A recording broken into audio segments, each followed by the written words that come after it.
Hi friends, इस video में हम देखने जा रहे हैं आईपीसी का section 106 right of private defence against deadly assault when there is risk of harm to innocent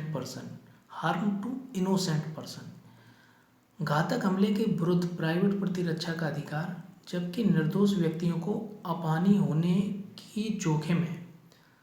तो दोस्तों, हमारे सामने कुछ ऐसी परिस्थितियाँ होती हैं, कुछ ऐसी ऐसी स्थितियाँ होती हैं जब कोई व्यक्ति राइट टू प्राइवेट डिफेंस का यूज़ करता है तो उसके राइट टू प्राइवेट डिफेंस के यूज़ से किसी ऐसे व्यक्तियों को या किसी ऐसे व्यक्ति को हार्म कारित हो सकता है, कोई अपहानि कारित हो सकती है जो कि इनोसेंट है, उसका मामले से कोई लेना देना नहीं है, वो बिल्कुल इनोसेंट है, उसे भी कोई अपहानि कारित हो सकती है। दोस्तों, इसमें एक नोट दिया है इस सेक्शन के साथ, वो मैं पढ़ देता हूँ। यह धारा यह उद्घोषित करती है कि राइट टू प्राइवेट डिफेंस के अधिकार का उपयोग करते हुए कुछ विशिष्ट परिस्थितियों में निर्दोष व्यक्तियों को भी अपहानि कारित हो सकती है। तो दोस्तों, यही बताया गया है, कुछ ऐसी परिस्थिति होती हैं जिसमें कि राइट टू प्राइवेट डिफेंस का यूज़ करते समय यदि राइट टू प्राइवेट डिफेंस का यूज़ किया जाता है तो निर्दोष व्यक्ति इनोसेंट पर्सन को भी अपहानि कारित हो सकती है। इसमें आगे लिखा है कि धारा 106 का प्रवर्तन केवल उन्हीं मामलों में होता है जिसमें कि मृत्यु की युक्त आशंका हो, ना कि घोर उपपत्ति की। तो सिचुएशन ऐसी है कि व्यक्ति को ऐसा लगता है कि मेरी मृत्यु कारित हो जाएगी यदि मैंने अपने राइट टू प्राइवेट डिफेंस का यूज़ नहीं किया, तो मेरी मृत्यु कारित होने की युक्त आशंका है, तभी वो ऐसे राइट टू प्राइवेट डिफेंस का यूज़ करेगा जिसमें कि इनोसेंट व्यक्ति को भी हार्म पहुंच सकता है, इनोसेंट व्यक्ति को भी कोई अपहानि हो सकती है, तभी करेगा जब उसे अपनी मृत्यु की युक्त आशंका होगी। और किन्हीं स्थितियों में वो नहीं कर सकता यदि उसे ऐसा लगता है कि मेरे कार्य से, मेरे राइट टू प्राइवेट डिफेंस के यूज़ से किन्हीं इनोसेंट पर्सन को कोई हार्म हो सकता है, किन्हीं इनोसेंट पर्सन को कोई हार्म हो सकता है, तो वह नहीं करेगा। यदि उसे अपनी युक्त मृत्यु की आशंका नहीं होती है तो वो ऐसे राइट टू प्राइवेट डिफेंस का यूज़ नहीं करेगा। तो दोस्तों, अब देख लेते हैं यह सेक्शन क्या कहता है। जिस हमले से मृत्यु की युक्त आशंका होती है, जो व्यक्ति राइट टू प्राइवेट डिफेंस का यूज़ करना चाहता है, उस व्यक्ति को अपनी मृत्यु की युक्त आशंका होती है, तभी वो अपने राइट टू प्राइवेट डिफेंस का यूज़ करेगा।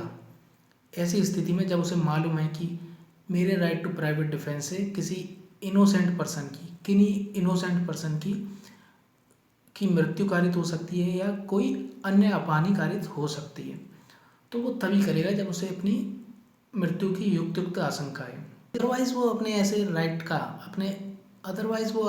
राइट टू प्राइवेट डिफेंस का यूज़ नहीं कर सकता जिससे कि किसी इनोसेंट व्यक्ति को कोई हार्म पहुँचे। तो दोस्तों, ये था वो सेक्शन 106। इसके साथ तो दोस्तों, अब देख लेते हैं सेक्शन 106 के साथ जो इलस्ट्रेशन दिया गया है, बहुत अच्छा इलस्ट्रेशन दिया गया है। ये संबंधित है मॉब लिंचिंग के बारे में। तो दोस्तों, आज के समय में मॉब लिंचिंग बहुत बढ़ गई है। भीड़ के द्वारा एक व्यक्ति को घेर के उसे जान से मार दिया जाता है। तो इस समय हमें यह जानना जरूरी है कि यदि कोई व्यक्ति हमारी मॉब लिंचिंग करने का प्रयास करता है तो उस समय हम अपनी जान बचाने के लिए क्या कर सकते हैं, हमारा क्या राइट टू प्राइवेट डिफेंस का अधिकार है और हम किस हद तक क्या कर सकते हैं। तो दोस्तों, इसी को जानते हैं हम इस इलस्ट्रेशन में। तो दोस्तों, यह इलस्ट्रेशन ये कहता है कि A is attacked by a mob who attempt to murder him. A पर एक भीड़ द्वारा आक्रमण किया जाता है जो उसकी हत्या का प्रयत्न करती है। तो दोस्तों, यहाँ पर जो ए व्यक्ति होता है जिस पर भीड़ द्वारा आक्रमण किया जाता है उसकी हत्या का प्रयास करने के लिए, तो उसके पास एक पिस्टल रहती है और वो जानता है कि यदि मैं पिस्टल से इस भीड़ पर गोली नहीं चलाता हूँ तो मेरी मृत्यु की युक्त आशंका है, तो मेरी मृत्यु होना तय है। वो ये जानता है यदि मैं भीड़ पर गोली नहीं चलाता हूँ। लेकिन इसके साथ ही वो ये भी जानता है कि भीड़ के साथ कुछ मासूम बच्चे भी मिल गए हैं, इनोसेंट बच्चे भी मिल गए हैं। यदि मैं भीड़ पर गोली चलाता हूँ तो इन इनोसेंट बच्चों में से भी किसी को गोली लग सकती है और वो उन्हें भी कोई अपानी या उनकी मृत्यु कारित हो सकती है। तो दोस्तों ऐसी स्थिति में जबकि उसकी मृत्यु की युक्त आशंका है कि भीड़ उसकी मृत्यु कारित कर देगी, ऐसी उसे युक्त आशंका है, तो वो यहाँ पर गोली चला सकता है। उसे राइट टू प्राइवेट डिफेंस है कि वो गोली चलाए ऐसी स्थिति में। तो दोस्तों ऐसी राइट टू प्राइवेट डिफेंस में यदि वो गोली चलाता है और कोई इनोसेंट व्यक्ति या कोई बच्चा मर जाता है या कोई उसे अन्य अपानी कारित होती है, तो ऐसा माना जाएगा कि उस व्यक्ति ने कोई अपराध नहीं किया, क्योंकि ये राइट उसे 106 में दिया गया है। तो दोस्तों हमने इस सेक्शन से जाना कि यदि कोई मॉब हम पर हमला करती है और इस इंटेंशन से करती है कि वो हमारी मृत्यु कारित कर दे या मृत्यु कारित का प्रयास करे, और हमें ये युक्त आशंका होती है कि यह भीड़ तो हमारी मृत्यु कारित कर ही देगी, हमारी हत्या कर ही देगी, तो दोस्तों ऐसी